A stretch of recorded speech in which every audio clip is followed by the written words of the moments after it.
Ya, baik. Saat ini saya akan menambahkan tentang materi terkait dengan faham keagamaan. Faham keagamaan. Tadi saya jelaskan bahwa pada fitrahnya manusia itu pada dasarnya manusia butuh terhadap agama. Terhadap agama. Jadi eh, seiring berjalannya waktu lah mungkin pemikiran-pemikiran yang kadang-kadang merasuki ya, yang pemikiran-pemikiran yang tidak benar atau yang mungkin yang bisa dikatakan pemikiran yang sesat gitu ya. Sehingga ada manusia yang merasa saya tidak butuh terhadap agama. Berarti kalau dia tidak butuh terhadap agama, berarti sama saja dia tidak bertuhan ya. Ya, apalagi kita bicara tentang agama Islam. Yang namanya kita umat Islam ini ya kita butuh terhadap agama kita. Agama itu kan seperti apa ya, manual book lah gitu ya. Pedoman ya dalam kehidupan kita. Dan agama itu merupakan syariat gitu. Aturan-aturan yang akan memandu segala kehidupan kita,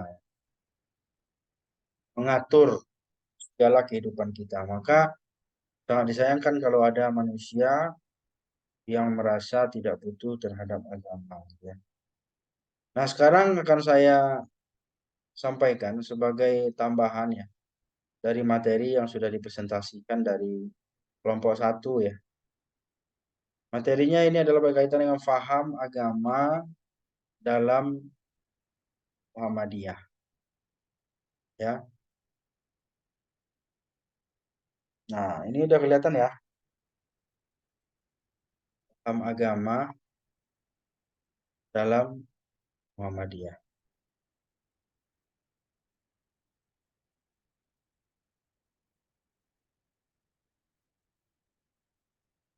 Ah, kelihatan? Halo, udah nampak ya? Kelihatan, Pak.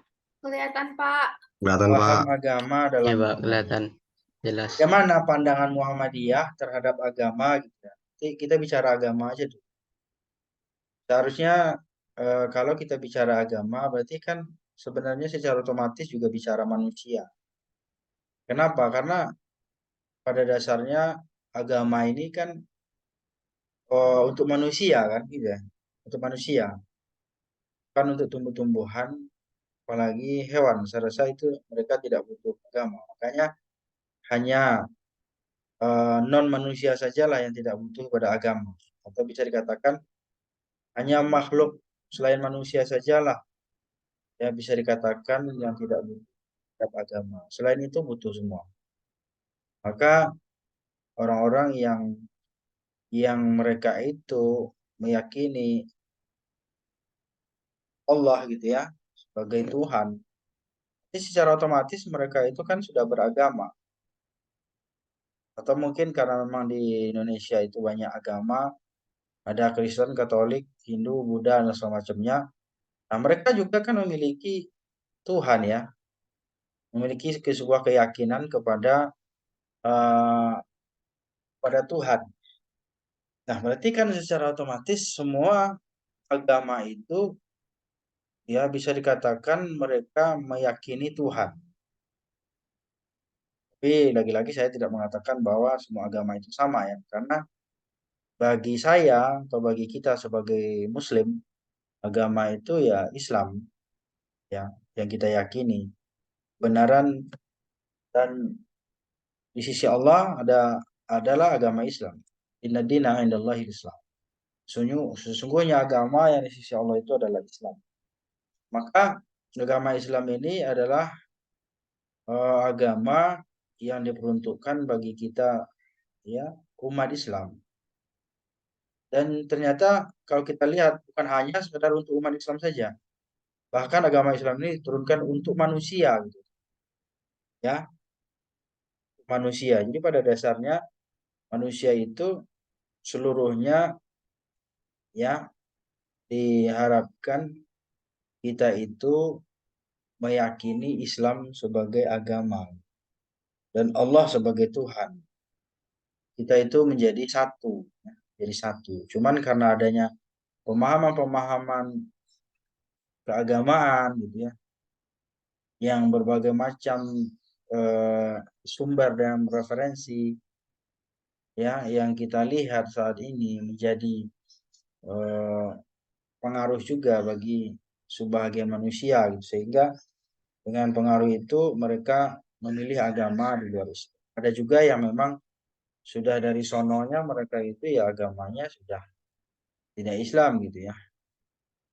Tapi kalau kita lihat dari kacamata Muhammadiyah gitu, bahwa agama bukan hanya Muhammadiyah ya, bahkan seluruh ormas-ormas Islam juga barangkali juga memiliki pemikiran yang sama, yaitu bahwa agama dalam Islam itu adalah atau ada agama yang diturunkan Allah itu adalah agama Islam.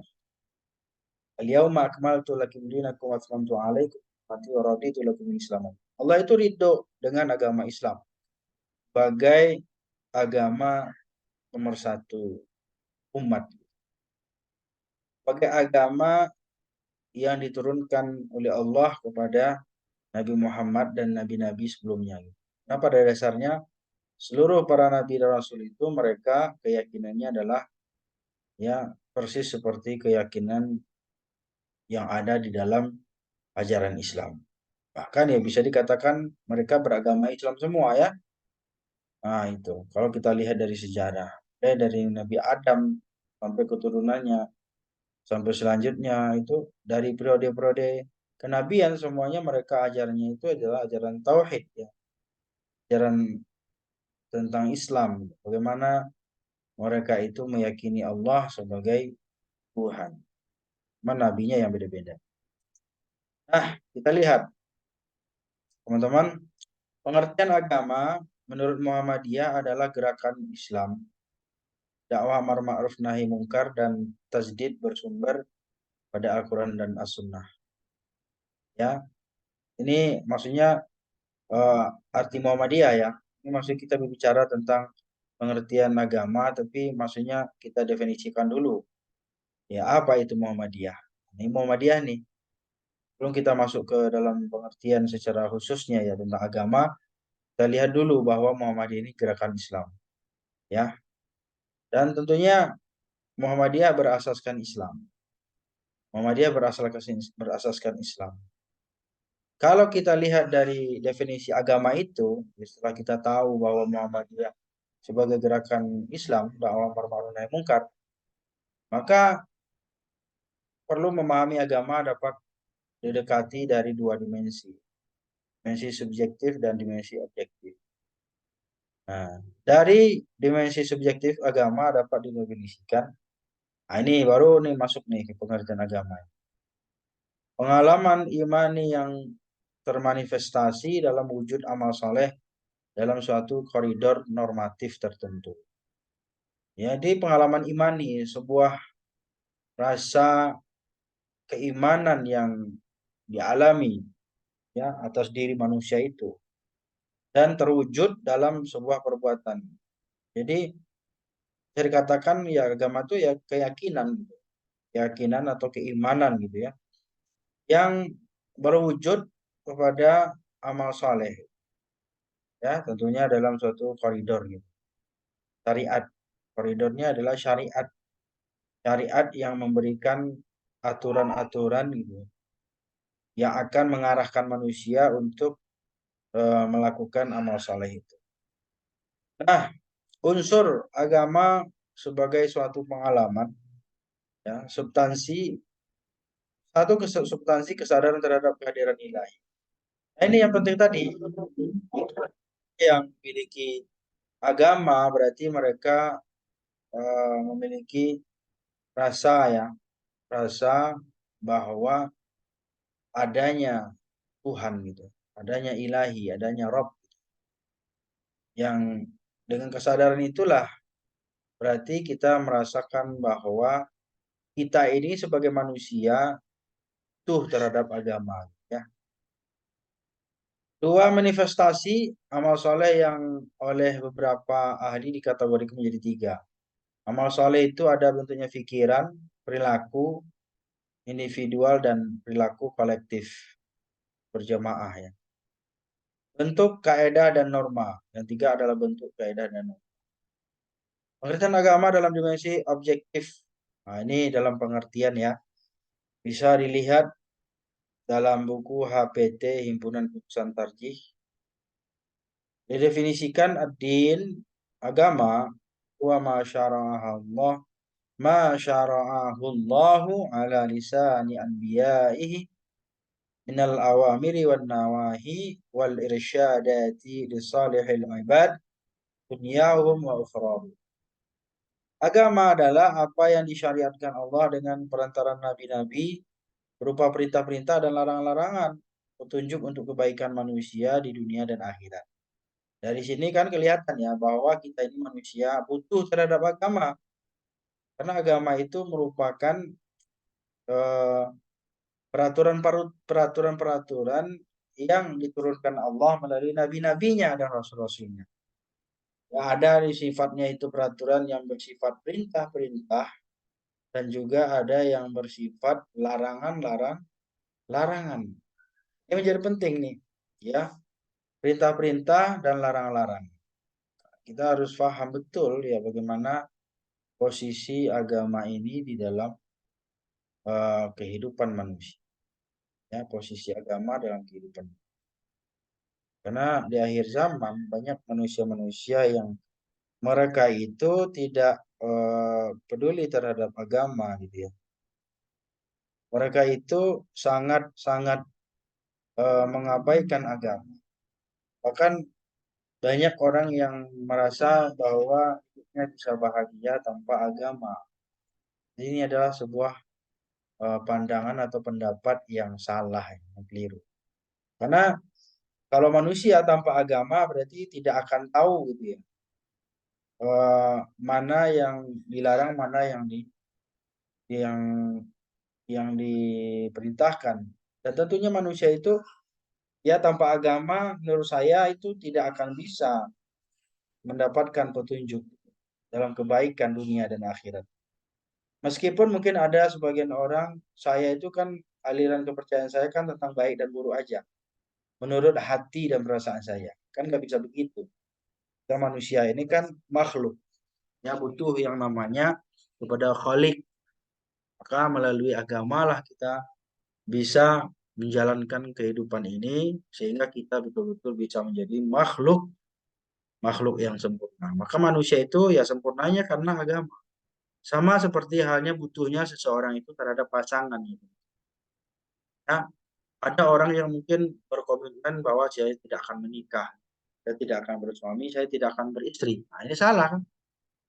Karena itu fitrahnya manusia. Dan tentunya sama juga dengan halnya ada orang yang merasa mungkin tidak perlu beragama, yang penting saya baik dan buruk. Ya sebenarnya secara fitrah, baik dan buruk itu kan tentang ajaran agama gitu ya.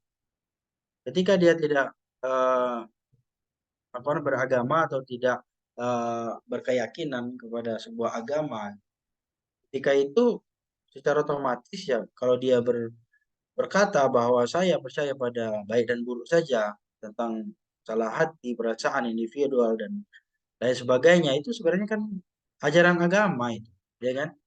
Jadi kan secara individual, kolektif gitu ya, secara pribadi itu kan masalah agama itu. Agama itu yang menuntut. Pun dia berupaya untuk lari daripada pengakuannya bahwa saya tidak meyakini agama atau saya tidak beragama misalnya. Itu berarti kan ketika dia mengatakan itu sendiri gitu ya, dan kemudian menghasilkan dampak misalnya mengatakan bahwa saya hanya yakin kepada baikan tentang diri saya, tentang nasib dan macam itu kan berarti dia beragama. Cuman lisannya saja yang tidak menerima. Tapi hatinya sendiri juga menerima. Ya, Islam agama semua nabi. Nah, inna dina indallahil Islam. Maka na Ibrahimu Yahudian wala Nasraniyan. Walakin kana hanifan muslima. Maka na minal musyrikin. Ya, Islam merupakan agama semua nabi. Nabi-nabi yang diutus itu semua agamanya Islam. Sungguhnya agama yang dari Allah adalah agama Islam. Maka tidak akan diterima agama ya Allah selain Islam.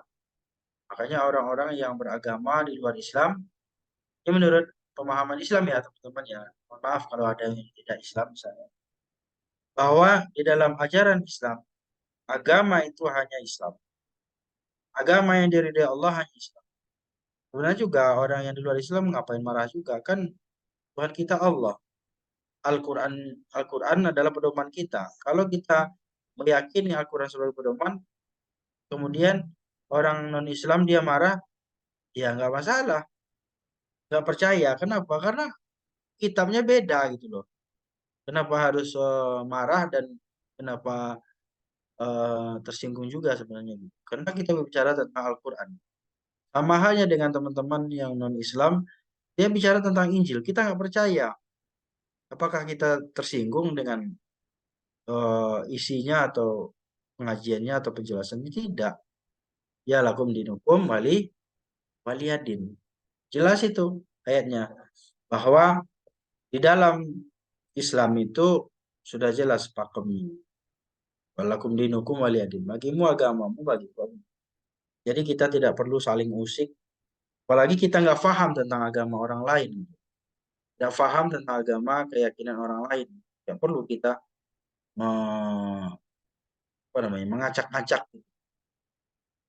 Maka karena itu Ibrahim ya bukan seorang Yahudian dan Nasranian ternyata ya. Kan tetapi dia adalah seorang Muslim yang lurus, berserah diri kepada Allah Subhanahu wa taala, termasuk golongan orang-orangnya dan bukanlah termasuk golongan orang-orang yang musyrik. Jadi ternyata agama Nabi Ibrahim itu bukan Yahudi dan Nasrani juga kan. Nah, meskipun ada namanya agama Yahudi dan Nasrani, ya. Yahudi.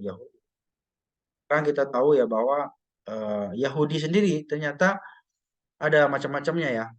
Ada Yahudi yang ternyata Yahudi Zionis Israel. Tapi bukan semua Yahudi juga Zionis kan. Tidak semua Yahudi juga Zionis Israel. Tapi Zionis Israel itu tentu orang Yahudi kan. Tapi tidak semua orang Yahudi Zionis. Makanya orang Yahudi juga demo itu ya. Kita lihat itu di Eropa, mereka itu demo karena tidak suka ya dengan tabiat dan apa namanya kekejaman dari Israel. Karena ketika Israel berlaku zalim seperti itu, ya terhadap umat Islam, kan yang kena selalu Yahudi itu. Nah, Yahudi tidak semuanya Israel, tidak semuanya Zionis gitu ya. Nah, Yahudi itu apakah ada Yahudi yang baik? Ada. Nasrani yang baik? Ada. Ya, pada dasarnya semua manusia itu ada yang baik, ada yang buruk kan gitu. Nah, cuman kalau yang namanya Zionis Israel itu ya semuanya buruk. Termasuk antek-anteknya yang ada di Indonesia ini. Seharusnya digulung juga itu orang-orang yang terang-terangan mendukung Israel di Indonesia ini, ya kan? Kenapa? Karena itu Israel itu tidak termasuk ini ya dalam peta Indonesia gitu. Dan dia juga tidak ada diplomasinya di Indonesia ini. Tidak ada hubungan diplomasi kita gitu. Ya, ini adalah salah satu bentuk dukungan kita terhadap kemerdekaan Palestina. Dan kalau ada antek-anteknya di Indonesia ini ya harusnya dibungkus juga itu ya. Gulung juga kata orang. Kenapa? Karena udah jelas-jelas Indonesia itu anti gitu ya terhadap segala tindakan-tindakan yang dilakukan oleh Israel. Tiba-tiba dia pro terhadap Israel. Itu banyak itu beredar di media sosial. Bangga lagi pakai bendera atau baju. Pengertian agama lain, maksudnya istilah-istilah dalam agama dengan definisi yang lain. Ad-din, ayat-din al-Islami, din agama Islam. Maksudnya agama Islam alladzi ja'a bihi Muhammadun sallallahu alaihi wasallam. Yang datang yang dibawa oleh Nabi Muhammad SAW. Wa ma anzalallahu fil Qur'ani wa ma ja'at bihi sunnah as-sahihah. Ia adalah apa-apa yang turunkan Allah dalam Al-Quran dan apa yang datang dari Nabi yang dari sunnah Nabi yang sahih. Al-maqbulah kama waradat fi raqmin wahid min al-awamiri wan nahi wal isyad li salihil ibad dunyahum wa ukhrahum. Jadi agama itu adalah apa-apa yang dibawa oleh Rasulullah. Apa yang dibawa oleh Rasulullah Muhammad SAW. Itu agama Islam ya, yang memang menurunkan ajaran-ajaran gitu ya, yang diturunkan oleh Allah Subhanahu Wa Taala dan Nabi Muhammad SAW. Ya dalam sunnahnya, sunnah sahihah makbulah. Nah, oleh karena itu